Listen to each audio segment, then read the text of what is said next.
शिवाजी कोण होता या पुस्तकाचे प्रकाशक प्रशांत आंबींना वापरलेल्या अपशब्दाबाबत संजय गायकवाडांची आता दिलगिरी आहे। छत्रपती शिवाजी महाराजांचा सन्मान अबाधित ठेवावा असं संजय गायकवाडांनी म्हटलंय। पुस्तकामध्ये एकेरी नाव न घेता आदरानं घ्या, संजय गायकवाडांनी असं म्हटलेलं आहे।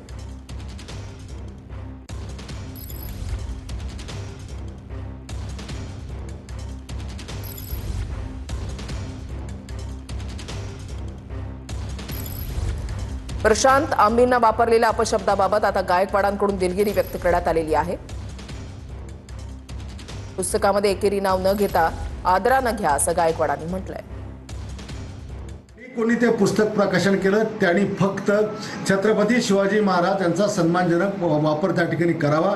मी जे काही त्यांना रात्रीच्या वेळेला त्यांना शिवगाळ केली, त्यांच्या आईबद्दल बोललो असेल किंवा त्यांच्या पत्नीबद्दल, त्याबद्दल मी दिलगिरी व्यक्त करतो। पण ज्याला कुणाला बुलढाण्यातून पुस्तक वाचायचं असेल का महाराष्ट्रात आणखी कुठं वाचायचं असेल, त्याला आमची विनंती आहे की आपण आपल्या बापाचं नाव सुद्धा एकेरी घेत नाही तर महाराजांचं नाव किमान छत्रपती शिवाजी महाराज असंच नाव त्याच्यामध्ये उल्लेख करा आणि मग खुशाल पुस्तक वाचा। आम्ही पण तुमचं ऐकायला त्या ठिकाणी येतो, पण महाराजांचा नावाचा उल्लेख एकेरी करून करोडो हिंदूंचा अपमान करू नका।